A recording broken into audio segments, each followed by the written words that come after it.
Bom dia, irmãos. Graça e a paz de Jesus Cristo. Amém? Que Deus abençoe você e sua família. Você que está nos assistindo pela internet, que Deus abençoe você mais uma vez para mais uma lição da nossa Escola Bíblica Dominical. Hoje nós temos o tema A Reforma no Cristianismo. Irmãos, durante muito tempo, principalmente na Idade Média, o cristianismo ele sofreu algumas reformas e a chamada Reforma Protestante, né? A reforma que houve uma mudança, uma quebra no paradigma de como estava andando, como se vinha a situação do cristianismo. Na semana passada nós trabalhamos um pouco, aprendemos um pouco sobre a origem dos batistas. Apesar de sermos uma denominação histórica, uma denominação já com mais de 400 anos de história, nós não somos uma denominação que nós temos um marco de fundação, um fundador exato. Né? Nós aprendemos semana passada que nós temos 3 teorias para a formação e a fundação da nossa denominação, mas isso é somente um detalhe, né? Nós temos que levar em conta a mudança que o cristianismo teve ao longo desses 1.500 anos, 2.000 anos, desde Jesus Cristo, e toda essa mudança que nós temos hoje. Na época da Reforma Protestante, a sociedade, de uma forma geral, era uma sociedade que vivia oprimida pela igreja. A igreja ela não zelava pelo cuidado espiritual dos fiéis. Ela não zelava pelo cuidado espiritual como muitas igrejas têm hoje. Mas a ênfase da igreja, a ênfase de alguns papas da igreja, né? Aqui a gente já pode falar que era a igreja católica, não a igreja católica oficial como hoje, mas uma igreja católica antes, a gente pode dizer que era uma igreja que ela não zelava pelo cuidado espiritual dos fiéis. Ela buscava, infelizmente, o aumento e o acúmulo de riqueza. E nesse contexto da Reforma Protestante é que surge a nossa denominação, é que surgem os batistas, um pouco tempo depois, né? A situação religiosa do cristianismo no século XVI era uma situação que, se você for parar para avaliar, ele é até um pouco parecido com a atual situação que nós enfrentamos hoje, no pleno século XXI. Porque o cristianismo, no século XVI, ele passava por uma crise muito grande. E hoje nós também passamos por uma crise. Isso tudo começou por volta do ano de 290 não, em torno do ano 325 da era cristã, quando Constantino, o famoso imperador Flávio Aurélio Constantino, ele coloca o cristianismo e permite com que o cristianismo tenha um culto livre. Antes o cristianismo era uma religião que era perseguida, então ele põe o cristianismo numa situação onde ele deixa de ser perseguido. Então as pessoas já estavam tendo já a liberdade de cultuar a Deus. E em 380, o imperador Teodósio I, ele converte o cristianismo como religião oficial do Estado. E o que isso interfere? O que antes era uma religião que vivia sendo perseguida, agora ela é a religião oficial do Estado. Então o que acontece? O paganismo começa a ser perseguido. Então há uma inversão de valores, há uma mudança no paradigma, há uma mudança na sociedade. Quem antes tinha vergonha e medo de ser cristão, agora vira status. Quem antes servia a Jesus cultuando nas catacumbas, nas casas, de madrugada, agora já tinha um culto livre. Então tudo isso começa a mudar e começa a ter uma mudança e uma visão diferente para a sociedade. E essa mudança começa a distanciar a igreja do seu original, do que era originalmente. E olha que Jesus não tinha muito tempo que havia morrido. Era uma situação onde começa a haver o monasticismo, que era os monges querendo ter uma purificação maior da igreja, pessoas que se isolavam no deserto, pessoas que buscavam. Surge o contexto que nós não vamos estudar, mas vou pincelar aqui para vocês, que são os pais da igreja, os bispos da igreja, os pais apostólicos, que eles lutam e defendem a igreja. E a igreja ela começa a ter uma mudança na sua vida. Mas essa mudança ela vai acontecendo, e quando chega no século XVI, essa grande mudança ela é culminada em toda a perseguição e exploração que a igreja fazia sobre os fiéis.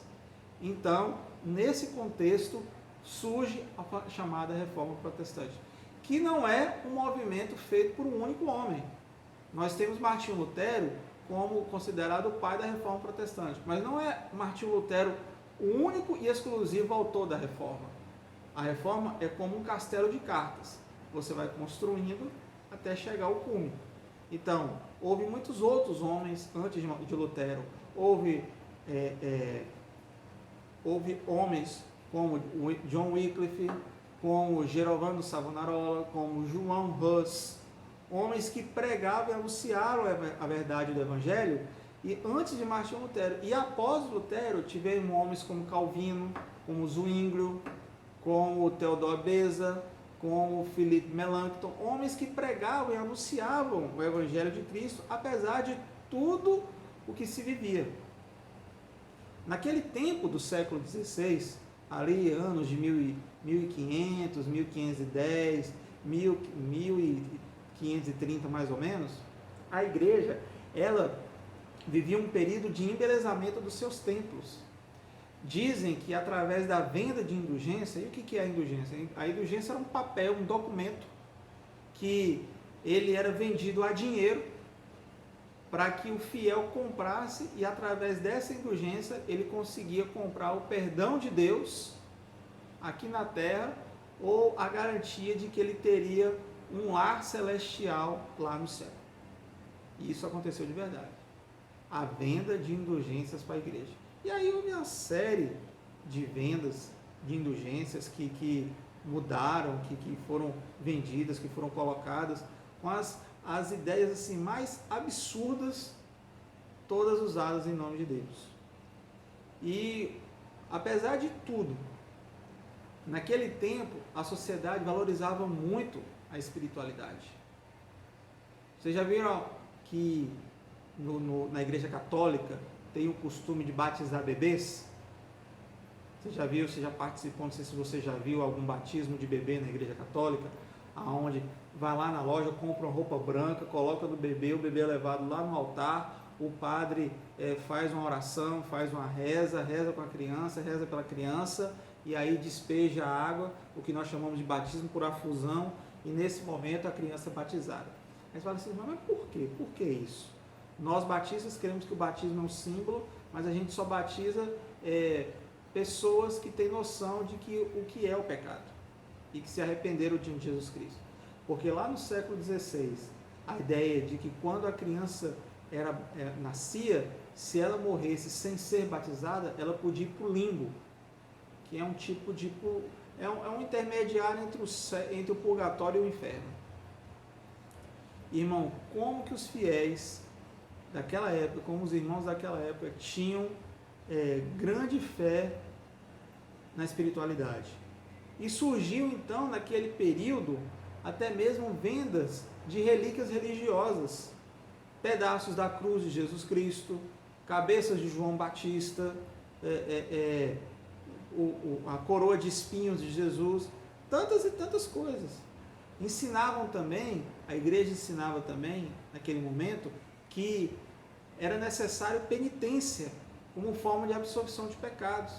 Então essa ideia que a gente vê hoje de pessoas que saem de uma cidade para outra em romaria e saem carregando pedra e saem martirizando o corpo, tudo isso é o que? É a chamada penitência que a pessoa tinha com a ideia dela simplesmente pedir o perdão de Deus. E praticava a venda de indulgências, que era uma das piores coisas que se fazia. Do meu ponto de vista, era uma das coisas mais absurdas, era a venda de indulgências. Que dizem que a Basílica de São Pedro, aquela famosa Basílica de São Pedro, onde o Papa realiza a Missa do Galo, toda a passagem de ano, que é uma igreja assim, maravilhosa, linda, suntuosa, dizem que boa parte da construção, ou até 100% daquela construção, foi usada foi financiada através da venda de indulgências. Dizem, né?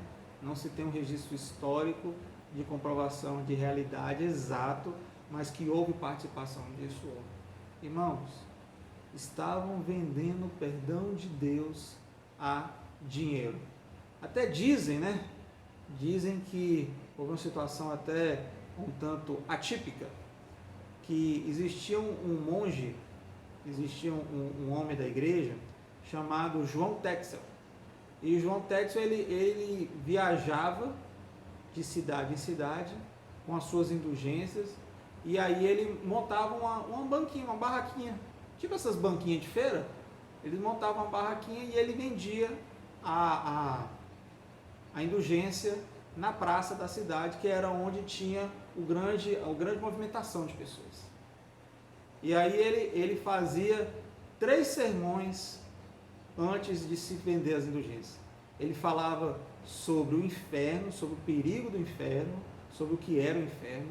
Ele falava sobre o arrependimento e ele falava sobre como que é maravilhoso o céu. Então ele pregava sempre 3 sermões com esses 3 temas. E aí ele começava a vender a indulgência. Até que dizem, né, isso é uma certa feita, um homem virou para ele e perguntou quanto que custava uma indulgência para um perdão. E aí Tetzel foi e perguntou que tipo de perdão. Não, amanhã eu quero fazer um assalto e eu quero o perdão de Deus. Quanto que custa isso? E aí naquele momento, João Tetzel falou assim, uma indulgência para você perder a remissão por um assalto que você vai cometer, custa tanto. O homem foi lá e pagou a indulgência e saiu com aquilo na mão. Então no outro dia, quando Tetzel estava arrumando as coisas dele para ir embora, aquele homem que comprou a indulgência e pediu perdão sobre o assalto foi lá e assaltou o próprio Tetzel. Ele roubou o Tetzel que estava vendendo a indulgência. E aí Tetzel falou, mas você vai me assaltar? Sim, estou aqui com o perdão de Deus, dizendo que eu sou perdoado, que eu posso assaltar. Ou isso aqui não tem valor? E naquele dia ele foi para casa, como diz lá na Bahia, né? De mãos abanando, com a mão na frente e outra atrás, porque ele não tinha nenhum dinheiro, porque aquele homem, ele vendeu para o homem a indulgência, falando que o homem podia assaltar e não teria o perdão de Deus. E naquele dia o próprio Tetzel foi assaltado. E dizem, né? Até quanto que isso é verdade eu não sei, mas se for também eu não me espantaria, se for mentira também pode ser uma simples mentira, mas se isso realmente aconteceu, a que ponto nós chegamos? Ou que ponto a igreja chegou? Irmãos, não é nada diferente do que nós vivemos hoje. Hoje nós vemos os maiores absurdos que a igreja infelizmente usa com o intuito de atrair pessoas ou de acumular riquezas. Esses dias eu recebi um vídeo no meu telefone que dizem que pastores de igrejas underground estavam fazendo um culto pet. Como assim, pastor, um culto pet? É um culto para cachorro. A pessoa ia com um cachorro, com um gato, com um papagaio, periquito, e ia para o culto, e lá o pastor ia ungir o cachorro e abençoar o cachorro, e abençoar o bichinho de estimação da pessoa. Na igreja. Pessoas que estão transformando a casa de Deus numa casa de shows, numa casa de espetáculo. Como diria os grandes pregadores, o culto hoje, ele está virando um espetáculo.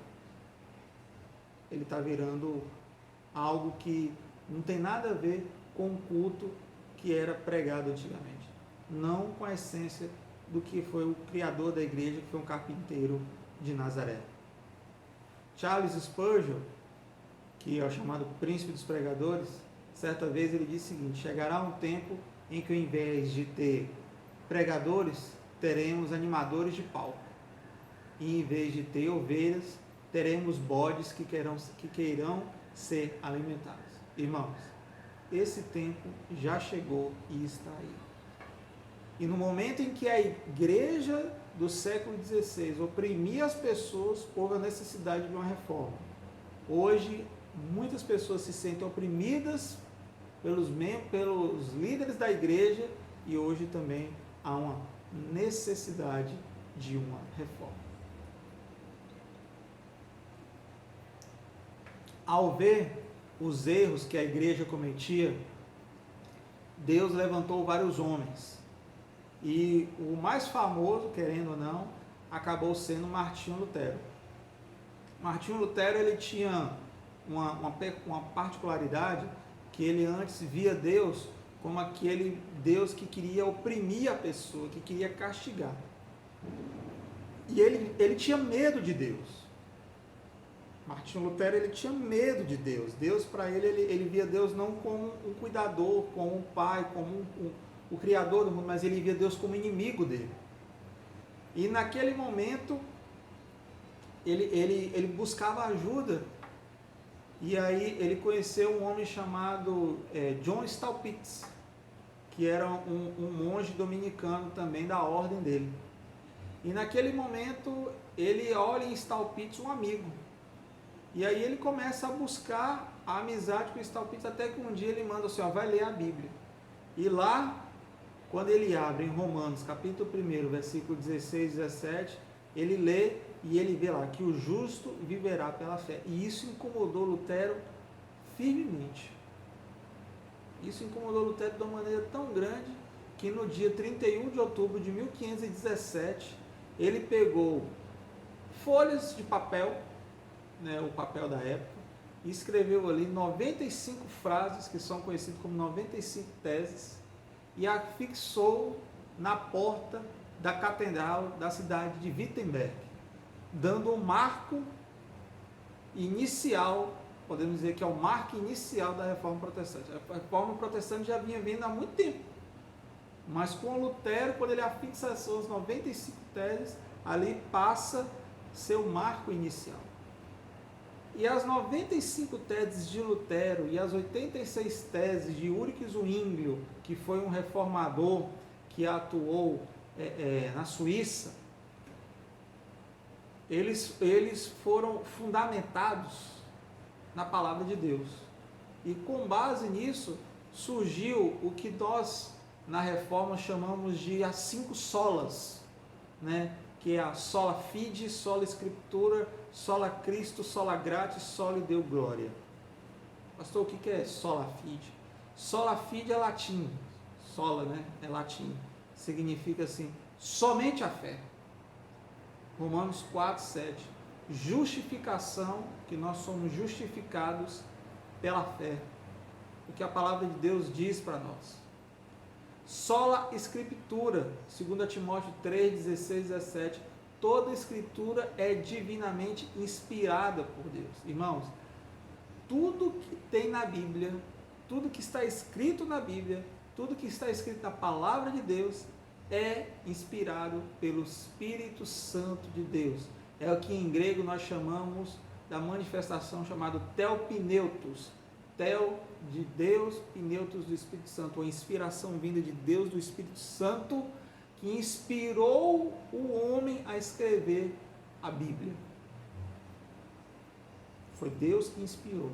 E a Bíblia, ela é tão realista, tão atual e tão certa, que você lê a Bíblia que foi escrita há mais de 1000 anos atrás, há mais de 1500 anos atrás, e contém passagens que falam do nosso mundo atual. Nação contra nação, reino contra reino, amor de muitos esfriará, pessoas que estarão se distanciando, homens que estarão se entregando às suas maledicências, mulheres que estarão buscando coisas erradas. Irmãos, o mundo está mudando. E muda a cada dia, constantemente. É uma mudança acelerada, uma mudança de paradigma, de valores acelerado. E o responsável por tudo isso é o pecado do homem, que faz com que o homem seja mau. E esse pecado os afasta de Deus. Então, quando você lê na Bíblia que a nossa justificação é pela fé, e que a Escritura de Deus ela é divinamente inspirada, então você lê e você confia. Somente Cristo é o único mediador entre Deus e a humanidade. Não é isso que Jesus fala lá? Eu sou o caminho, eu sou a verdade, eu sou a vida. Quer dizer, tem um artigo definido aí, Eu sou o caminho, a verdade e a vida. Tem um artigo definido que Jesus ele é o único. Não tem intermediário, não tem como pegar atalho, não tem como fazer um escape aí, não. É somente através de Cristo. Eu sou o caminho, a verdade e a vida. Ninguém vem a Deus senão por mim. Então não tem outra coisa. Então a Bíblia, ela fala que nós temos que entregar nossa vida a Cristo. E os nossos amigos, nossos irmãos protestantes falaram isso. Somente a fé, somente a Escritura, somente Cristo. Somente Cristo é o mediador entre Deus e os homens.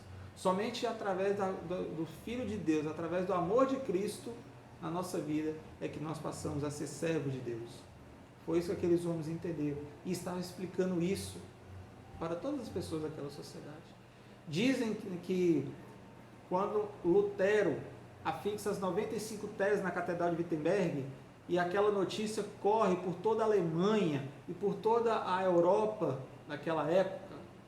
A Europa daquela época era bem diferente da Europa que nós temos hoje, não tinha essas divisões que nós temos hoje, né? Tinha até menos países. Mas as pessoas começam a pegar papel comum, e eles, simbolizando Lutero, eles pegam esses papéis e rasgam, queimam, como se fosse Lutero, dando uma ideia ali de uma paráfrase do que Lutero estava fazendo, e o povo tudo unido. Porque agora, as pessoas podiam ler a Bíblia, podiam ter acesso à palavra de Deus. Lutero, ele traduz a Bíblia para o vernáculo alemão. Até então a Bíblia não tinha acesso, a Bíblia era escrita em latim, só podia ler a Bíblia quem soubesse latim, e o povo daquela época não sabia latim. Aqui no Brasil, muitas pessoas ainda pegaram a missa em latim, vinha para cá, ia para a igreja, e o padre celebrava a missa em latim, e você saía de lá sem entender nada. Quando John Wycliffe, antes de Lutero, ele tem a oportunidade de traduzir o Novo Testamento para o inglês. Então aquilo ali em todo o Reino Unido, né? Até então não era Reino Unido, mas na Inglaterra, na Grã-Bretanha, as pessoas começam a ter acesso e podem ler e aprender. E tudo isso é maravilhoso, porque as pessoas, elas conseguem isso. E o mais interessante é que como Deus vai trabalhando tudo de uma maneira tão especial, no período em que a reforma protestante, ela ecoa, ela explode, o que surge juntamente com a reforma protestante? A invenção da escrita, da impressão por tipos móveis, uma máquina de imprimir antiga. E qual é o primeiro livro que começa a ser impresso? A Bíblia. Somente Deus faz isso, irmãos. O homem nunca vai ter capacidade de fazer isso. Somente Deus pode fazer. E somente Ele faz. Sola fide, sola escritura, sola Cristo, sola gratia. Somente a graça. A salvação é dada à humanidade por graça divina. É um favor imerecido. 1 Coríntios capítulo 4, versículo 7. Graça é um favor imerecido. Nós não merecemos a graça. Nós não merecemos o amor de Deus. Nós não merecemos ser salvos. Nós não merecemos nada. E Deus nos dá muito. E por último, sola fide, sola escritura, sola Cristo, sola gratia, só lhe deu glória. Somente a Deus toda honra e toda glória. Não tem toda honra e toda glória a Deus A, a Deus B, a Deus C. Não, somente a Deus. Toda glória é devida única e exclusivamente a Deus. E a salvação é realizada através da vontade e ação de Deus. Efésios capítulo 1, versículo 6. Irmãos, é isso que aquelas pessoas estavam dispostas a ouvir.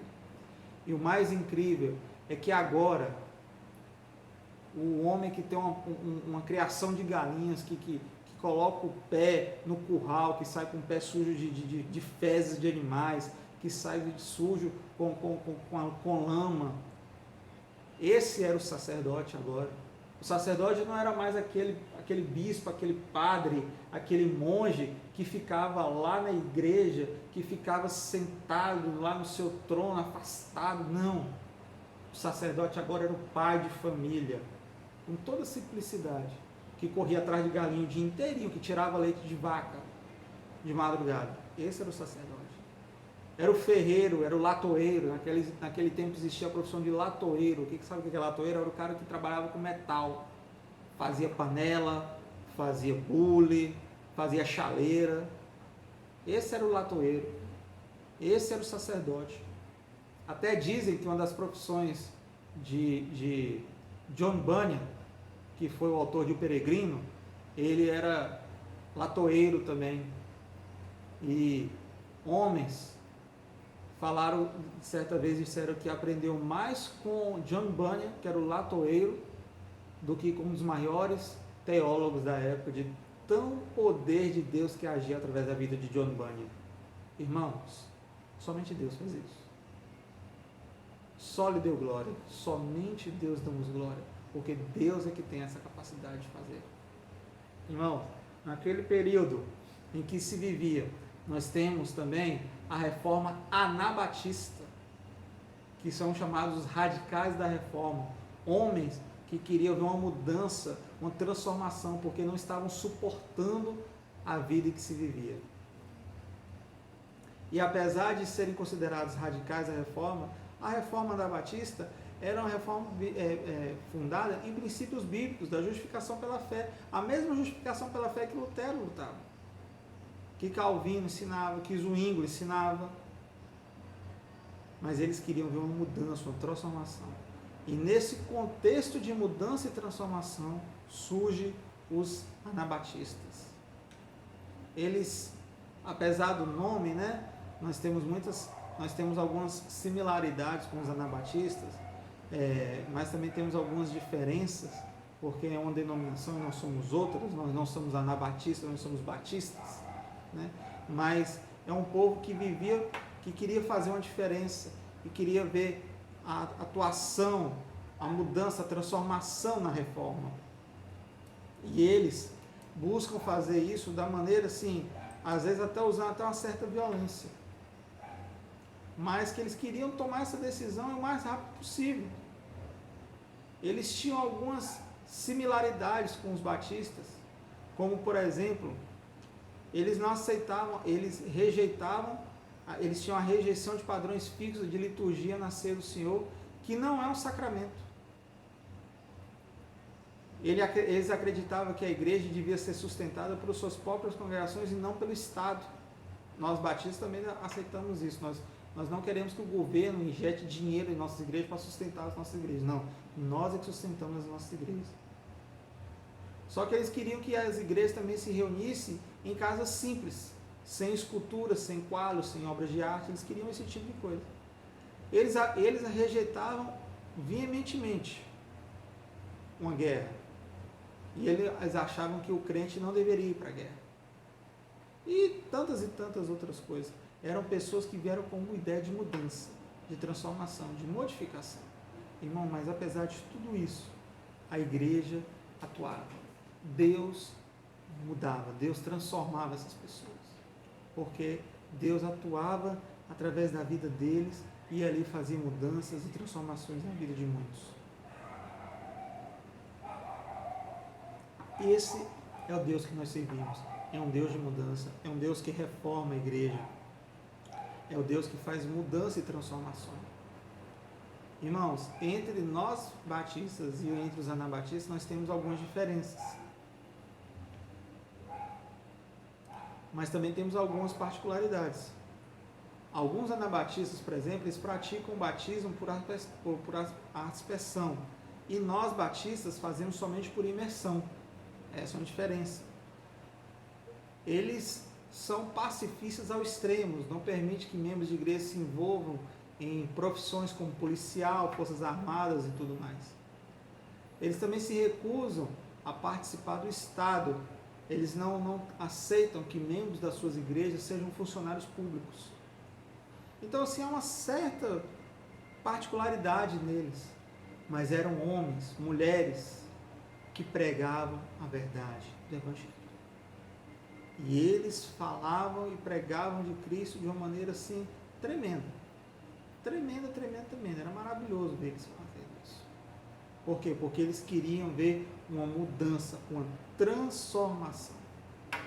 Irmãos, terminando, eu gostaria de dizer o seguinte: a reforma protestante e a reforma anabatista foram movimentos importantíssimos para trazer a Igreja de Cristo de volta aos seus princípios fundamentais e bíblicos. Se não fosse a reforma protestante, se não fosse a reforma anabatista, se não fosse a ação dos nossos irmãos do passado, eu não tenho ideia de como que a igreja seria hoje. Mas uma coisa eu sei, que Deus está no controle. É importante ressaltar que os batistas atuais não são descendentes diretos dos anabatistas ou dos reformadores, mas nós somos fruto da reforma. Os batistas não saíram da igreja romana, porque nunca pertencemos a ela. Eles simplesmente saíram de uma igreja que se formou naquela época. E alguns acreditam que seja a igreja anabatista. Mas o mais interessante é o agir e o poder de Deus em tudo. Como que Deus foi conduzindo tudo isso. Meu irmão, eu quero dizer algo para você. Talvez você possa estar achando que Deus não está conduzindo a sua vida, mas está. Mas você precisa crer. Eu gostaria de orar pela sua vida. Eu gostaria que estivéssemos orando agora para que Deus pudesse interceder sobre você. Pai, muito obrigado por tudo. Senhor, que em nome de Jesus, o Senhor possa nos guardar e nos proteger. O Senhor possa nos iluminar, Deus, e fazer com que a Tua vida, Pai, seja refletida através das nossas vidas. Que em nome de Jesus o Senhor possa ter misericórdia de nós e que possamos cada vez mais pregar e falar do Teu amor. Obrigado por tudo que o Senhor tem feito. Derrama a Tua unção, a Tua graça, o Teu poder. Em nome de Cristo Jesus. Amém. Que Deus te abençoe e que Deus te guarde.